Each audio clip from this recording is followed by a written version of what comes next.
Yeah. The 25th June has memories for all of us. I mean, I was a 7-year-old at that point. My mother, in fact, when India got all out for 183 towards the evening, I started crying and I went to bed. And my mother basically said, "What are you doing? Try and wait." And I was like, "No, no, West Indies, Vivian Richards, Clive Lloyd, they'll obviously win." And then the first memory that I still have is Ma waking me up saying, "Ot, ot, ot, India jeetega," as in India has won. So I did not watch it. I did not watch it. I do remember my mother waking it up, but frankly, that made me who I am. I mean, the fact that I've studied Indian cricket, I've True. penned down Indian cricket, and I live Indian cricket. I've made a career out of Indian cricket. Largely is born out of 1983. What is your personal memory before we talk about? Yeah, I mean, to be very honest, it's the same case for at least my generation. I mean, for me, definitely yes. I mean, '83, I was what, 6 years old then, and I mean, post that everything was about cricket. Well, the reason I started playing cricket, or my generation started playing cricket, because of '83. So that's that. And where I was, I mean, listen, I remember we at that point in time, television wasn't a household thing, right? It was a kind of a rare thing. I remember we were fortunate enough to have one. So the whole community was there watching the game at our place. I mean, we had a proper huge gathering, with chai coming in and samosas coming in between, and snacking and all that. And what I distinctly remember is the ebb and flow of the game, when you were high, you low, and then and suddenly you're high again. And when India finally won that game, the jubilation, everyone was dancing, and as a 6-year-old, you knew something special was happening, but you couldn't really figure out what exactly. I mean, what was it that great that has happened? Because the whole building, as in our whole place, was jumping around, everyone there were people on the streets. It was phenomenal. And it's not just that. I mean, it was months and months even after that victory on 25th of June. It just went on and on. I mean, starting from Pambuliv the Jawab Nahi to thumbs up, flip books, and playing cricket with my elder brother. I mean, one of the oldest pictures that I have of mine is standing with my elder brother's bat, which is, the bat is as big as me, and standing there and trying to be Sunil Gavaskar. I mean, that's what it was. I mean, that's what '83 meant to a whole generation. I mean, it's just unbelievable. I'll tell you a personal story. I mean, I don't think I've shared this story with too many people. When I went to England to do my PhD, and I Yeah. used to go to the Lord's Library 3 times a week. I mean, I was based out of Oxford. I used to travel to London, by bus or by train, Yeah. get off at Marble Arch, and then take bus number 10 or bus number 73, either to the British Library, or I would get onto the tube and get off at St. John's Wood and walk to Lord's. And my very dear friend was this guy, Adam Chadwick, who was the director of the Lord's Museum. So one day I go to the Lord's Museum, I'm reading my stuff, and all of a sudden the museum is cleaning some of its artifacts, which is a regular practice. So from the corner of my eye, and Adam's room was at a 45-degree angle, and I could see something silvery. And I'm like, what is this? So I actually go to Adam, and what he's cleaning in his hand is the Prudential World Cup trophy. Whoa. And I just got transfixed. I'm standing there looking at the Prudential World Cup trophy, and he's cleaning it. So he sees me, and here is an adult, 26, 27, 28-year-old, who is just sort of in a gaze and just looking transfixed, and he's lost his senses. So he says, "What happened?" And I'm like, "Will you give this to me?" And he's like, "What do you mean?" I'm like, "No, give this to me. I want to take it to the Lord's balcony and hold it." And he was kind enough to give it to me. And I told him, no one should come with me. I want to go alone because I'm embarrassed. So I actually took that trophy, walked up to the Lord's balcony and held it, a la Kapil Paji. I actually did that. I mean, trust you me, I did that. I don't have a photograph, but I did that. And then when the whole Indian team, led by Kapil Paji, did that in 2008, there were hardly 5 Indians Yeah. on that particular day at Lord's. Yeah. Mr. Pawar was board president, he was there. The whole team was there. I was there before the team. I was actually waiting in front of the Lord's long room. The team came in. I accompanied them, went up to the balcony. They did this whole ceremony. And I said, I go down like the crowd 83 and cheer for you. So I did this whole thing with the team to relive my 1983. Did Kapil Paji for you? Oh, Kapil Paji for me, as I mentioned, I mean, I would stand in front of mirror and say, Pamulirda Jawabni, and try and imitate him the way he spoke. But, you know, one of the best stories I've heard of 25th June post the victory was from Kapil Paji. And Kapil Paji was like, one of the first things, I mean, you mentioned it was he came back and had a bottle of milk, right? That's what he told me yesterday. But what happened after that was they went back to Denubis, the hotel where the team, I mean, it's still the team hotel next to the Lords. And so they went to the bar downstairs to celebrate. And suddenly there's a whole lot of, Indian origin or expats, Indian expats who came and joined them, and they started, celebrating. And then that crowd grew, number of bottles which opened grew. But at that point, Paji was like, he went and met all the Indian players, all his teammates, and said, "Bhai, paise kaun de raha hai?" So they obviously they didn't have the money. They're like, "Bhai, aaj to bartan dhone padenge." That kind of feeling. And they couldn't stop anyone. They would come and order and open a bottle of champagne or something, and everyone was drinking. And he said, we had no idea who was going to pay for it. Eventually, when everything ended, somebody, I mean, one of the hotel manager came and said, it's been taken care of.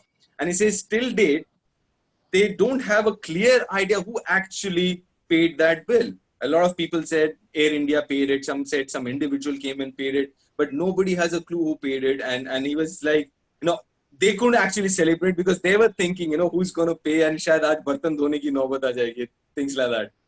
In fact, I'll add to that. So this is a story that has been corroborated by Kapil Paji and was told initially by Clive Lloyd. The West Indies team actually had about 30, 35 bottles of champagne with them.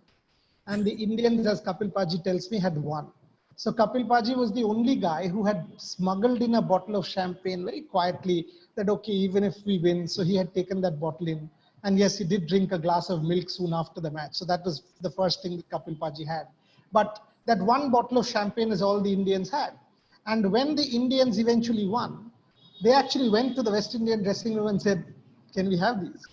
And Clive Lloyd tells me that, frankly, all of the bottles that were there in our dressing room was actually given to the Indians. So they had this whole consignment of about 25, 30, 35 bottles of champagne coming to them from the West Indian room. What Clive Lloyd also tells me, and Clive Lloyd is a great storyteller. Yeah. Clive Lloyd tells me that, each time, and by the way, he and I are very, very close, very, very close friends. I mean, he calls me governor, and I'm sort of his D legend. And each time I've spoken to him about 1983, and,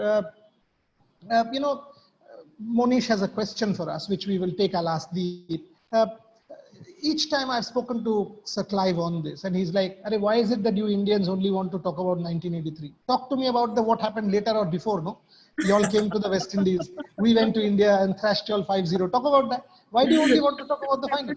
So I'm like, no, Sir Clive, I'm good. I'm good talking about the 1983 World Cup final. But apparently, when India was all out for 183 and they were walking out, Jeffrey Dujon and Andy Roberts, the two stars of the West Indies team, were not celebrating.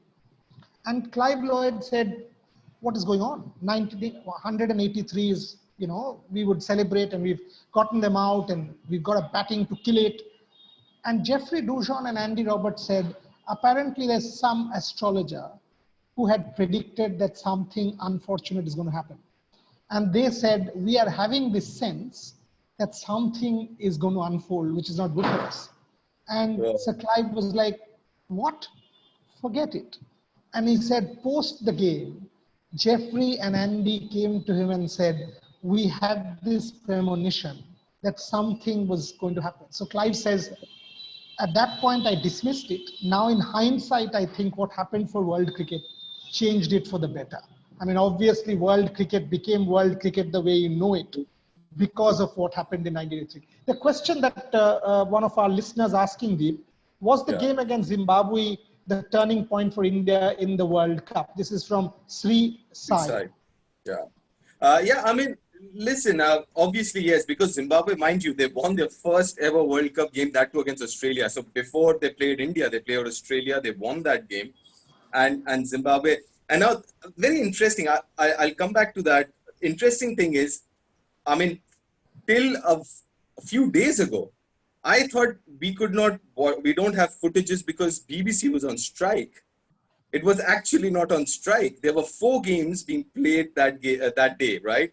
So it was West Indies, Australia, and England, Pakistan, the 2 games that were telecasted or broadcasted that day, right? And the New Zealand, uh, whatever, there was a New Zealand game and there was an India Zimbabwe game which weren't.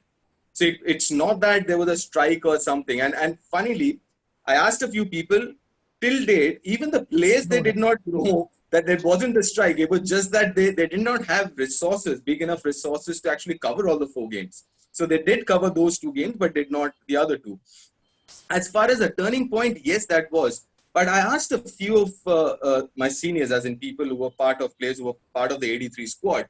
And they said around 3 months ago, during that West Indies series that you mentioned, Korea, India lost everything, right? Except for one ODI in Guyana. Yeah, Burbis, right? And India scored 280 odd. And that was the first time that West Indies had lost a ODI game at home with full strength. They had lost a few outside home, away from home, when most of the top guys were away with the World Series and all. So a lot of them said actually they got a lot of belief from that game. That's the only game that they won. And they scored around 280, which is the highest that any team had scored against West Indies till that point in time. Kapil Paji got I believe a 30 odd ball, 70 something. Sunny Sir got 90 odd something. So I think a lot of things changed from, it was 2-3 months ago, I believe. Correct me if I'm wrong, Korea. So, so a lot of them said that they got a lot of belief in themselves. They can actually go on and win in ODI, because till then ODI was like fun and games, I mean, Sandy Bhai once said, we actually were going there on a fun trip kind of a thing. Acha, World Cup bhi khelna hai, let's go to England, let's have fun and all that. But a lot of that mindset changed. Obviously, Zimbabwe game was a turning point. But I think that game was very, very important according to a lot of those players who were part of that squad. What's your take on that? Yeah, I mean, absolutely. I mean, Zimbabwe game was the turning point. And I've got this amazing Kapil Paji story, which he says it beautifully, that, it was very cold. So Kapil Paji says it was a very cold morning in Tunbridge Wells. And he thought, okay, now that we've got the toss, I've got some time to go and have a really hot, warm shower. So he actually went into the bathroom to have a shower, and all of a sudden somebody knocking and said, "Jaldi pat, 5 down for 17." He said, "What? What are you talking about?" And then he actually said, I was soap all over and all of that. All of a sudden I had to sort of get out, get ready and rush out. It was 9 for 4 and 17 for 5. And he says, I can't tell you what was going on there. And then if you ask Kiribhai says when he came out to bat, and all Kapil Paji said was, just hang in there with me. And thereafter he played what obviously sort of went on to become one of the best cricket innings of all time. Have I lost Deep there? I don't think. No. Yeah. Good. Okay. So that's the Zimbabwe story as far as I'm concerned. But Deep, tell me, you and I have spoken to each of these cricketers, each one of them. Yeah. Ballu Bhai will never be able to bowl that ball. I will tell him even today that we will give you 1,000 balls. Do it. Yeah. When he teaches Ranveer and his team for 1983, the film that will come, he can't teach them that ball. Whoever tells you he will be able to do it, he can't teach it. That was a freak of history against Gordon Greenwich, coming in, shouldered arms, bowled. My favorite story before I take yours is the one that I told you and Monish yesterday. Yeah. Sunny Bhai, the last ball, and all of you guys hearing is a true story. Huh? So the last ball, the last West Indies wicket to fall, the ball trickled to gully. Sunny Bhai was fielding there. He picked up the ball, put it in his pocket and started running Usain Bolt speed to the pavilion. And about 25 meters into the run, he says somebody put his hand in his pocket and he was actually trying to pickpocket that ball. So another 25. So what Sunny Bhai did was he held this fellow's hand and he kept running. He said, I kept running. I was holding his hand like this and I kept running. About another 25 meters down, this man finally told Sunny Bhai, "Arey, what are you doing? Leave my hand. I don't want to pickpocket the ball anymore." So Sunny Bhai left and he disappeared. 2014, he goes to England to commentate for the England series. And all of a sudden, he comes out of the lodge shop and there is this man who goes up to Sunny Bhai and says, "You recognize me?" And he's like, "No, who are you?" So he said, "I was the man who had my hand in your pocket to pickpocket that ball in 1983. And to me, that was the most phenomenal story that one can possibly hear. Deep, your favorite story of Yeah. 1983. No, I mean you're talking about pickpockets the other way around, all right? Remember semi-finals against England and Botham gets out to a shooter, a surra from Kapil Paji, right? And that point in time, you remember people would run in and stuff like that and hug the Yeah. players and go back to the stands, right? So this is Kapil Paji. So he gets Botham out, and there are these people who come running to him, put £1 coins, 50p coins in his pocket. Right, so before he goes up to his run up, he takes all the coins out and gives it to the umpire to hold it for him. So again, he gets someone out, and again people would run in and put pounds and penny coins in his pocket and all. And he said it was like crazy. Every over and every ball, he would have to get those coins out and hand it over to the umpire. And end of the game, he would take it from the umpire. I mean, unbelievable those days were. Talking about 83 stories. I mean, about Ballu sir, right? Ballu sir was like our coach in the National Cricket Academy. Okay, my first year in the academy, and so spent good 3-4 months with him.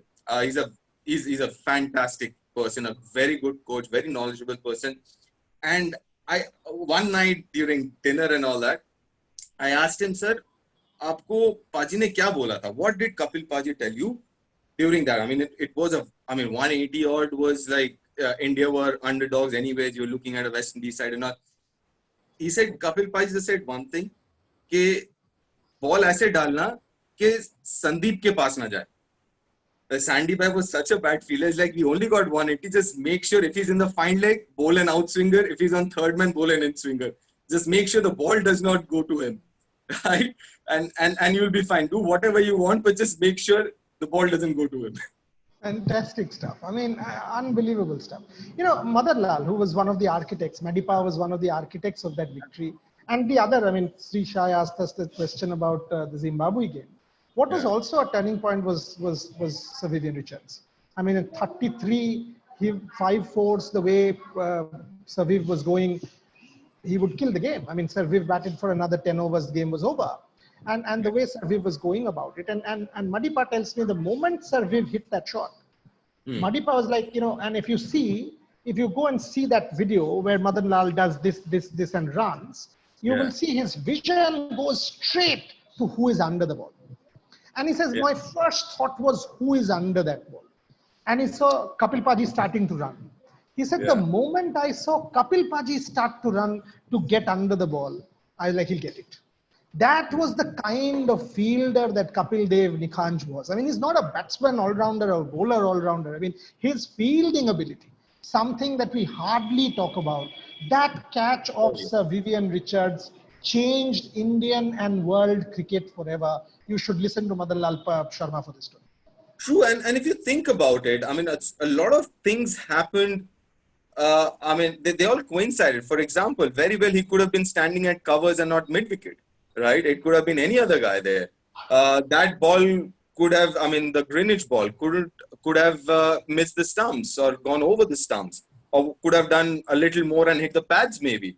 So I think I'm not a big believer in destiny, but when I look at that 83 win and the whole game and the whole tournament, to be honest, I'm sure you know about this. I mean, most of the players, they actually were going to play an exhibition match in the States after that. So their tickets were planned accordingly. So their tickets were actually to the US, and on the way to the US, they were supposed to stay in England for the World Cup.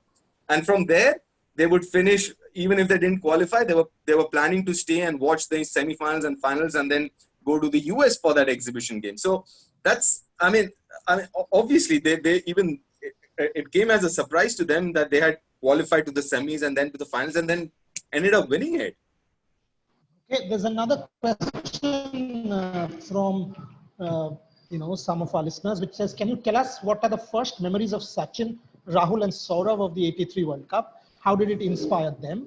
And what were their first memories of meeting Kapil Dev or Sunil Gavaskar? Okay, I can tell you about Sachin and Saurav for sure, very dear friends. Sachin, if you see his movie, you will see Dreams of a Billion. You will see that they watched it communally together as a community and went ballistic. So Sachin Tendulkar says that night, and Sachin Tendulkar was about 10, that night he wanted to hold the world. If you go and ask him today, that he will tell you that, I also wanted to hold that World Cup, which was held by Kapil Dev Bikhanj and his team. And that made me the cricketer that I eventually became. Saurav Ganguly partied in his locality. He danced. I mean, he says, Saurav Ganguly being Saurav Ganguly, he danced, and what dance, don't ask me. Must be the Bengali Durga Puja dance. But he did that. And meetings, we all know what Sunny Bhai meant for Sachin Paji. I mean, we know that Sunny Bhai encouraged, and Sunny Bhai was one who Sachin was always looking up to growing up in Bombay. In fact, he had retired, and this is a story which a very dear friend tells us, that Sunny Gavaskar had retired, and there was this void in Indian cricket. And all of us were talking about this void. All of a sudden, a couple of journalists said to this fellow that, you know what, yes, he's retired, but there's another guy in Bombay. Watch out for this man. And he scored 1,025 runs, getting out only once. So he was like, so this chap who was hearing the story he thought 1,025 is basically 125. That 1-0 had been extra added. Yeah. So he said, okay. So next day he printed this news item in his newspaper saying there is this big talent coming out of Bombay who has an average of 125 in the local school circuit. So then this fellow called and said, no, boss, it's not 125, it's 1,025. And it is Sachin Ramesh Tendulkar. And Sunny Gavaskar gave him this pair of pads, which made a massive difference to Sachin Ramesh Tendulkar. And even today, Sunil Gavaskar and Sachin Tendulkar will forever remain the two gentle giants of Indian cricket forever. Yeah. But Deep, tell me something about you and Sunny Gavaskar. You guys commentate together. Sunny Gavaskar in 1983. I mean, I'm blessed, I'll be honest, that I've got this opportunity to spend so much of time with Sunny sir in the last few years, on and off the field. He's one of the funniest people I've come across. And I keep telling him that. I keep telling him, you're like McGrath and Sean Pollock. I mean, you have no idea which one's coming in, which one's going out. You don't know which one to play, which one to leave. So every time he comes up with his one line, I was like, sir, isko khelu ya jane do? You know what I'm saying? Should I play at it or should I just leave? And then he gives you this really sly little smile, but amazing. And what a storyteller. I mean, one of the things I recently, you spoke about him and Sach Bhai's relationship, Sachin's relationship. I mean, I just recently saw a video and where this was when Sachin almost made his debut. It was 1991. And at that point in time, Sunny sir says, if by the time he finishes his career, if he doesn't have 40 plus test centuries and 15,000 plus runs, and I'm talking about 1991, I will personally come and strangle you. I know I'll be too old, and these are his words. I might be too old, but I will get somebody to strangle you if you don't. If you don't get 15,000 test runs and 40 plus test hundreds. And I mean, look at the combination. 1991, Sunny sir says this is what his expectations were. And post-retirement, this is exactly what he's got. 40 plus test hundreds and 15,000 plus test runs. I mean, unbelievable. And talking about Sach Bhai, I mean, listen, you know him. I mean, he's a close friend of yours. Again, I've spent enough time with him. I mean, both these gentlemen are people who are great cricketers, but are better human beings is what I'd say. And I keep saying that, so people can imagine how good they are as human beings. Okay. Deep, now to a bit of a critical one. I mean, we are both journalists, and so it is important for us to ask these questions of ourselves. Where do you locate 83? 83, 2007, 2011, the 3 World Cups that India has won. Where do you locate 83? I mean, in this whole Indian cricket pantheon, if I start with 71, 83, 85, 2007, 2011, 2013, maybe the 6 real milestones of Indian cricket in terms of wins. Where is 83? I would put Yeah, it's difficult to say as far as 83, obviously, because the other important thing, Boria, which I'm sure you know much better than me, that whole financial and economic thing started from 83 World Cup, right? When Mr. NKP Salve, the president at that point in time of BCCI, were not given those tickets, Yeah. correct? And then obviously the very next day, or rather that day, if I'm not wrong, he spoke to Mrs. Gandhi, who was the prime minister then, and told her about the whole thing. And then Dhirubhai Ambani, he got involved, and we know rest is history.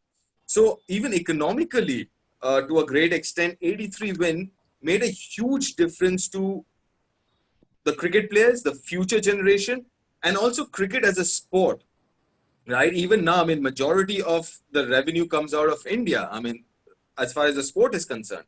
So I think 83 that way is very, very important. Another important, I mean, 71, obviously, I mean, 71 gave, I guess, us the belief as a cricketing nation that we can beat everyone. In 1 year, you beat West Indies. In 1 year, you beat England in England and West Indies in West Indies. I mean, those are huge victories. The other thing, Boria, I don't know, this is what I believe. I would love to know your opinion about it, is the 2007 T20 World Cup, right? I Yeah, I think that mentioned that. changed, yeah, as you mentioned, I mean, that changed, I think, cricket as we know it as of now, contemporary cricket. I don't know whether T20 would have been as big as it is right now if India hadn't won the World Cup, whether IPL would be IPL if India hadn't won the 2007 World Cup. I'm not too sure about that. Maybe T20 format would have caught up, but well, whether it would have been a rage as it is right now, I'm not too sure. What are your thoughts on that? Absolutely correct. I mean, I don't think IPL would have been IPL because at that point in time, if you think, we were experimenting with ICL, and there was this whole experiment going on. But had that T20 World Cup win not happened, Yuvraj Singh not happened, that final against Pakistan not happened, and obviously, I mean, unbelievable scenes post that, I don't think the world of cricket would be the same in any possible way. I mean, today you are talking about a cricketing revolution, India leading everything. I mean, today IPL is a $4 or $5 billion enterprise. You wouldn't have seen that. You absolutely wouldn't have seen that happen had it not been for 2007.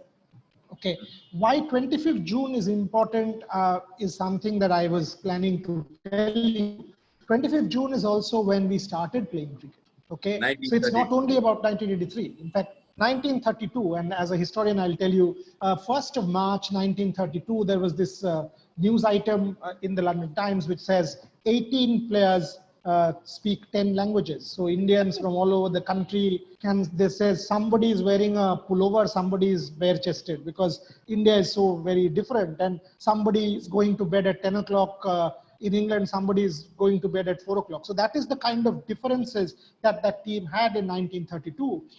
But most importantly, when they debuted at Lord's 1932, first 30 minutes, the Birmingham Post says 24,000 people. India got England 19 for 3. Holmes, Woolley, and Sutcliffe. The three of the legends gone. Lal Singh, beautiful throw, run out. Dougie Jardine, captain of England, bodyline fame, tells the world that in 10 years, this Indian team will become what one of the best teams in the world. C.K. Naidu was named the Black Bradman, became one of the Wisden players of the year. So 1932, I mean, 25th June will forever remain Yeah. Indian cricket's red letter day. But the other thing, Deep, 1974, it was also 24th June. No, one day earlier, you got all out for 42.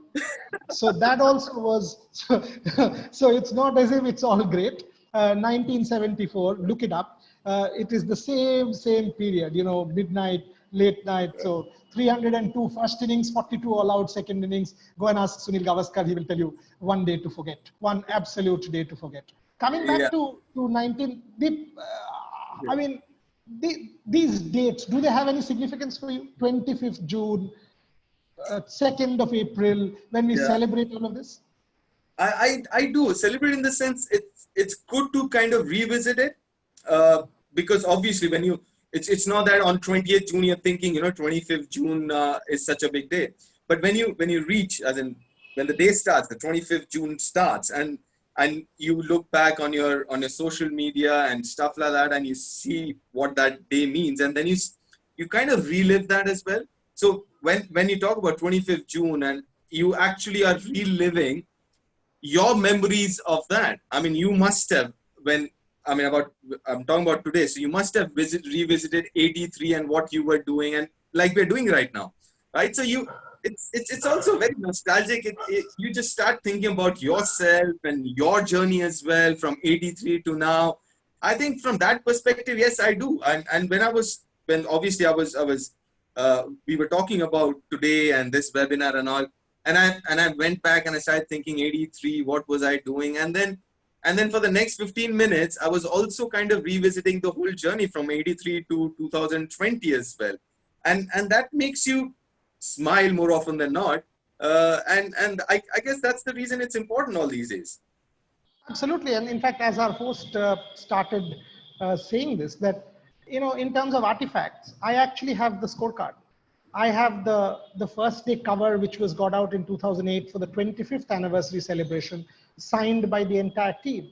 Most importantly, now this is a story each of you need to know. I think it's a great story. The BCCI wanted to felicitate the players. They wanted to felicitate the players. One of my favorite cricket administrators of all time, Raj Singh Dungarpur, enters the dressing room and says, "We will give you 5,000 rupees each." And Sunil Gavaskar, being Sunil Gavaskar, turned and said, "Don't treat us like beggars." And Rajbhai was like, "Oops." The BCCI did not have money. And that's the truth. The BCCI did not have money. So what did Rajbhai do? Rajbhai comes back to India, goes to Lata Mangeshkar. I'm not going into the details of that. People who are listening should know what I imply. Some things are better left unsaid.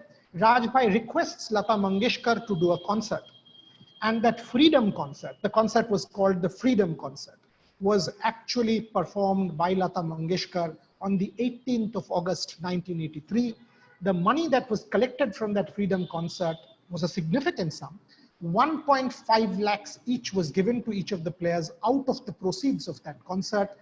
And lucky me, I actually have the original record of that concert signed by Lata Mangeshkar in my museum. Yes, so I have the original record from the Freedom concert, including the cover. Wow. And that is why the BCCI paid back Lata Mangeshkar its homage, its tribute, by doing that match for the Hridaynath Mangeshkar Hospital when that fundraiser was done. So that is Lata Mangeshkar's association. But the Indian team also sang a song, right? And actually they were trained by Lataji to sing that song. It was called Bharat Vishwa Vijeta or something. I think there was a song written specially for them, and all the players actually sang, and Lataji actually trained them for a day or something to how to sing it together and all that. Listen, I got a question from Shyam Mehta ji, and okay, right. So Shyam Mehta ji is asking you a question. The most difficult part of any interview is to ask specific questions. For Boria sir, please share how during an interview based on situations, you ask the questions which are out of the box. Basically, there are two things here. One, if it's Deep Das Gupta, who's family to me, I can ask anything. I can even ask the color of his underwear. And I know I'll get away. But that's not the case with everyone. You've got to know the time when you bowl in that googly, because it is also important as media people to get news out. Let's be candid here. So when I'm interviewing a Virat Kohli, and it's 1 month after the 2019 World Cup loss, I want to know what the team was going through. I want to know what Virat Kohli was thinking when Mahendra Singh Dhoni was sent lower down the order. I want to know if they wanted to bat Mahendra Singh Dhoni up the order. So these are questions I actually wanted to know. I do want to know. I want my viewers to know. At the same time, I'm respectful of the fact that Virat Kohli has to be asked these questions with a certain degree of diplomacy. So when I warm him up, I've got him warmed up for the interview. That's when I ask these critical questions. So you need to time. Cricket is all about timing, and interview is also about timing. Just right now, the timing tells me that our hosts have done a poll, and according to y'all, y'all want to hear more number of Kapil Paji stories as part of the poll. So that is also timing. So that tells you that 83 is still very much associated with Kapil Paji and the transformation brought into Indian cricket by that man, perhaps the greatest all-round cricketer ever born in India ever. I mean, maybe after Garfield and some of the other legends. Deep, your favorite Kapil Paji story? My favorite Kapil Paji story would be when I was actually, I first time I met Kapil Paji ever was when I would be maybe 10 or 11 years old, because I would practice. There's a place called National Stadium in Delhi, right? And the Indian team would practice there. Every time they'd had a game in Delhi, they would come and practice at National Stadium. And I was this little guy, 10 years old, in my white shorts and a white t-shirt, running around picking up ball and stuff like that. And I remember this. He was like, asked me a question as in naam kya hai, kahan ho? Then, and they were there for a week or something. This is before the 87 World Cup, right? They had a camp in Delhi for 15 odd days. So I would be there every day, standing there, picking up balls, chucking the balls back inside the perimeter and all. And he would call me, and then he would put me on his back and all that and roam around. So that is the first time I actually met Kapil Paji for the first time. And when I told him recently, when I started working with him, and he was like, oh, wahi chotu tu hi hai, and all that stuff. It was phenomenal. And see, Kapil Paji, I mean, the best part about that generation, you know what, Boria, there's such great storytellers here. All of them are amazingly great storytellers, starting from Sunny Sir to Sandy Bhai, Kapil Paji, Kiri Bhai, all these guys. They're just phenomenal storytellers. Okay, quiz question. Who's the only player who's not played the single game in that World Cup? Come on. Who sort of... Sunil Walson. Absolutely. I mean, and Sunil is also a good story. Ravi is a good story. Dilip is a good story. All of them. So, sir, can you tell us how important was the Kirti Azad Mohinder Amarnath spell against England in the semi-final? Amitayu Sengupta, Deep. Yeah, it was very important. You know, when you look at that World Cup, apart from Jimmy Paji, which is Mohinder Amarnath, and Roger, you know, who was the highest wicket taker of the tournament 18, anyways. Yeah, 18 of them. So apart from both of them, they weren't anyone who actually was consistent. It was like every game somebody contributed, right? Whether it was a first game where Yash Paji got a 70 odd or something. 89. 89. Or Kapil Paji getting that 100. You know, so I think that tournament, everyone contributed, and that spell that Amitayu is talking about Jimmy Paji and Kirti. Kirti Bhaiya got what, 2 or 3 wickets in that game, and they were very crucial wickets and very crucial time. And I mean, that was a greatness of that side. And if you look at that side, that is a template which a lot of teams followed after that. You know, people who could bat and bowl might not be the best batsman in the team, might not be the best bowler in the team, but a lot of those all-rounders who can come in. I mean, look at the number of bowling options that Kapil Paji had in that side. Batting was deep as well. So if you see, a lot of teams actually followed that template, whether it was ODI or even T20 now, a lot of teams actually follow that template. Mm-hmm. And absolutely correct. In fact, that England match that you guys are talking about, England was perhaps one of the best teams fancied to win. The hosts, they had a fabulous team. I mean, fabulous team. And there was this massive argument. India was ranked outsiders at 66-1 in terms of bookies. So they go in. So if you're a betting man, you would have gotten serious amounts of money if you bet on India. Fantasy is anything but that. There is enormous amount of skill involved in fantasy because, for example, when you do play, and our next webinar will be on the 7th of July for all of you, one day before the West Indies versus England match, when world cricket resumes internationally, and I can't wait, so can't Deep. When we will talk about teams, and fantasy. There you need to know about the conditions in Southampton. You need to know about the conditions in Old Trafford. And there is a lot of knowledge that you require to play good fantasy. But India, 66-1 rank outsiders. David Frith, one of the legendary English writers, had actually told Mansingh, PR Mansingh, the manager, that if India went on to make the finals, he would eat paper. And after India did, Mansingh actually wrote to David Frith that now you need to eat paper. Whether David did or not, he claims he did. So these are unbelievable snippets associated with 1983. Uh, Oh yeah, Deep, I'm sure you're also aware that Dennis Lilly was there at the balcony, West Indies dressing room. and Pakistan players danced with Indians. Okay, we got Yeah, another one. yeah. So when it comes to the 1983, can we speak more about Kapil Paji and Sunny sir?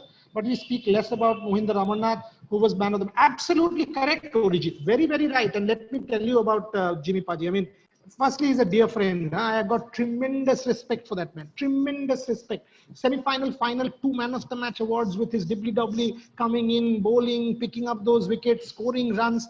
Mohinder Amarnath was instrumental in India winning that World Cup. Yeah. Instrumental, perhaps more than Sunny Bhai. And if you go and tell Sunny Bhai this, he will agree. Yeah. Without Mohinder Amarnath, there is no 83. Please, let's face it. That all-round ability. Yes, Deep. The other important thing, Boria, is if you remember, and people will remember, people who followed cricket at that point in time, there was this big divide, right? There was this West-North divide, right? You had your West camp, you had your North camp and all. And that's where I think people like Jimmy Paji and Sandy Bai are so important, because these are the people who got that team together, right? I was told that Kapil Paji, for some reason, would during team meetings would only speak in English, right? And these two guys would stand behind him, and every time Kapil Paji was grammatically wrong, they would take a catch like that, standing behind him. So these guys, I mean, Jimmy Paji and Sandy Vai were one of those guys who kind of broke that mold, that West and North or regional thing that used to be very prevalent at that point in time. And that's also the reason, and also credit to Kapil Paji, Sunny Bhai, I mean the seniors, because at that point I think only Kapil Paji and Sunny sir were the only two people who had played a World Cup. The rest of the side, it was the first World Cup for all of them. And for most of them, they were the first trip to England. 75. The first Right. ball Right. bowled ever in men's World Cup history was Madan Lal Sharma. So he also had World Cup experience. But what Yeah. Deep is saying is right. I mean, if you think of the when you talk World Cup experience, our experience was losing every game.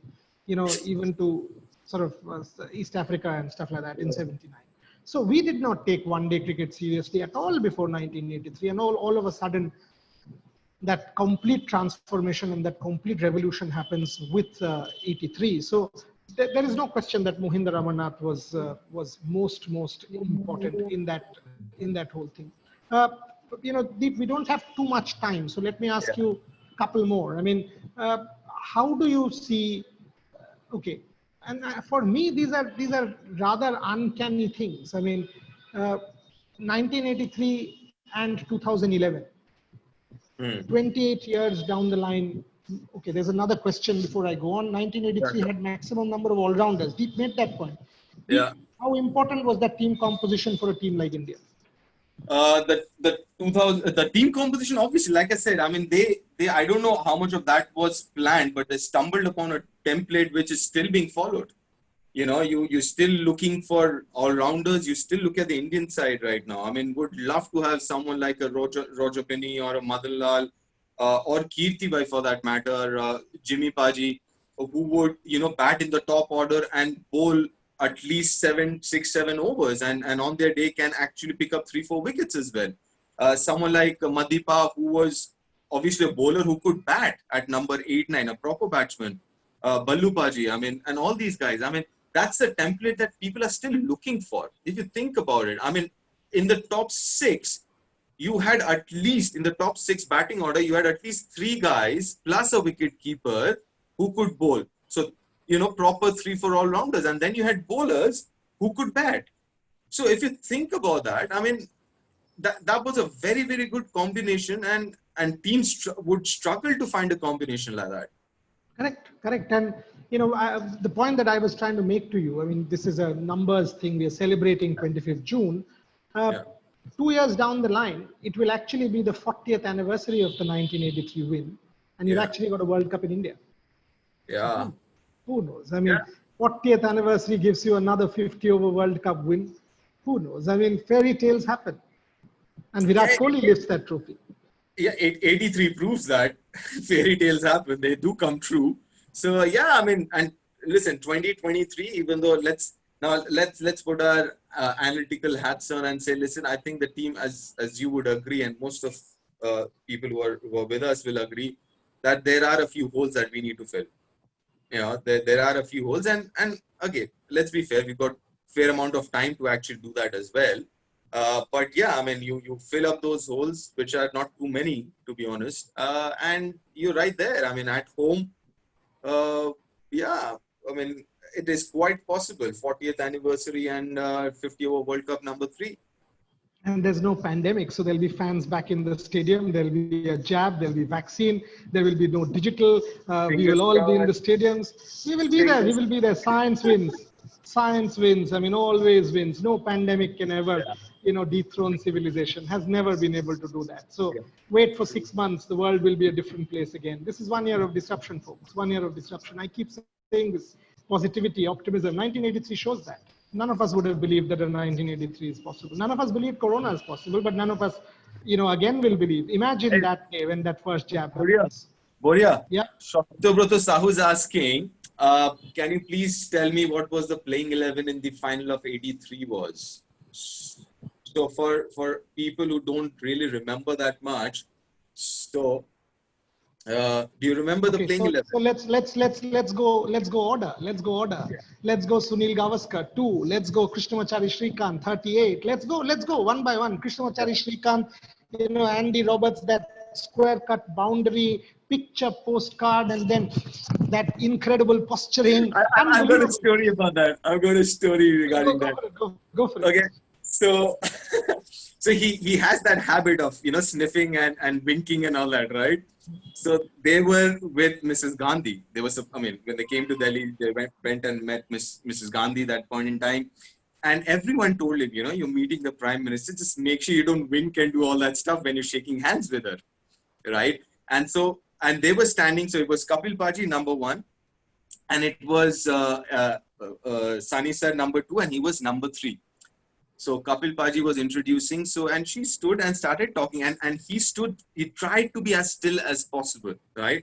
He made sure that he wasn't moving and all. But Mrs. Gandhi stood next to Mr. Gavaskar or Sani sir and took a little more time, asked a few more questions than what Srikant sir was expecting. So he couldn't hold on to it anymore. By the time Mrs. Gandhi came to him, he started doing all that. He started making it. And everyone started laughing when that happened. I was like, shit, I couldn't hold it anymore. I had to do it. Somebody asked us the team. I mean, as I was giving it, I mean, from memory, 2 and 38, and then #3, Mohinder Ramanath with 26, Yashpal Sharma with 15, Sandy Bhai, I think, with about 27ish, Kapil Paji with another 15ish, if I'm right, 15ish. Yeah, you're right. Yeah, Then yeah. yeah, so something like that. Then there was obviously Kirti Azad, did not get TBR many. did not score. Yeah, correct. Roger Binney, and then the bowlers, Madan Lal Sharma, Syed Kirmani, and Balwinder Sandhu. So that was the team in that 1983 Think final. about this, Boria. Ballu sir, who was a decent batter, he was not a #11 batter. Yeah, I yeah, he think got a 71 against the West Indies in Test match cricket. right. So he was batting at #11. So how did they manage to not score more than 180? That again kind of is kind of amusing to me. But what a team! When you look at that side, what an absolutely brilliant side. And the other important thing, Poria, why we don't, and it's unfortunate that at times we don't appreciate enough the heritage or the legacy that we've inherited. Starting from even 1910, Palwankar Balu onwards, every generations we've had role models. Every generation's had a role model. It's just that of late, it seems, unfortunately, that a lot of people have forgotten the history. And that's where people like you, it's very, very important to keep reminding, what? We are lucky. We are lucky to have inherited this kind of a legacy. Every generation, Mushtaq Ali's, Colonel Naidu, Vitthal Balu, Vinu Mankad, then ML Jaisima, Pataudi. I mean, just we've been so lucky. It's unfortunate that we actually tend to not recognize our history as much as we should at times, I believe. Okay. It's 4:58. So before I hand it back to our host, there's one more question. What do you think is a major difference between the team led by Kapil Dev and the team led by Kohli? I think the straight answer is number of all-rounders. What do you think this team would operate if they were playing the 1983 World Cup? It is still a very good side. I mean, don't worry about it. The Virat Kohli side is a very, very good side. I mean, half an hour ruined our chances in England. I know what the players went through. Deep knows what the players went through. Sachin and I were watching the game together. We were nodding when that Mahendra Singh Dhoni 6 was hit, and then we know. And if I asked MS at a lunch meeting in Delhi in December that what was your thought? And he said, I've not said this on public platforms too many times, that he still asks himself that why did he not dive? If he did, and he's never dived in his career, if he dived, he would have saved those 2 inches and Martin Guptill wouldn't have been able to get him out. But That's But 2019. the other thing, I find it extremely stupid. This whole, in the last month or so, this thing has come up again. You know, and I find it extremely stupid. I mean, yeah. There are many in this country, but I before I hand it over to Monish, all I will say is, look, all of us are confined at home. All of us are in search of mental strength. All of us are in search of optimism and positivity and a message that not all is over. All of us need to be positive and feel hopeful about our world. There is nothing better than 1983. Just go watch it. You will know there is a better world on the other side of the fence. You will know that this will pass. You will know that why sport is so important to our living. You will know why sport makes such a fundamental difference to our existence. You will know that if Kapil's Devils were able to do it in 1983, a cumulative strength of 1.3 billion people will be able to do it in 2020. Come the pandemic, come whatever it is, we will beat Corona. We, taking strength out of these days and events and victories, trust you me, 4 months down the line, when you and I think back and think that what we went through in April, May, June, we will say, oh, you know what? We could get the strength to win this war. And that's what 1983 teaches us. Deep, it's been an absolute pleasure talking to you as always. Thanks everyone for listening to us with a lot of patience. Monish, back to you. Thank you so much, Boria and Deep, for a fantastic webinar. Just so many informative stories. And Boria, you're an absolute legend when you came out with the scorecard for the 1983 final, right? I thought I may have to help you there a little bit, but you're just an absolute legend. You just know cricket in and out, right? And so it's perfect to call you the cricket historian. Deep, thank you so much for sharing these amazing stories with us, especially the ones around Kapil Paji. For all our participants, thank you for attending this lovely webinar. We're looking to host a lot more in the future. We're going to do a lot of webinars around fantasy sports. We're going to do a lot of webinars around, how to build a career in sports and sports commentary, in various fields of sports. And we've got these two lovely gentlemen who are going to help us walk through this entire journey for a series of webinars that we're going to be doing over the coming few weeks. Thank you once again. And please visit dreamsetgo.co for more information with regards to sports experiences that we look forward to offering you. Thanks, Boria. Thanks, Deep. And thank you, everyone. Thank you so Have much. a good day. Thank you. Stay safe and stay healthy.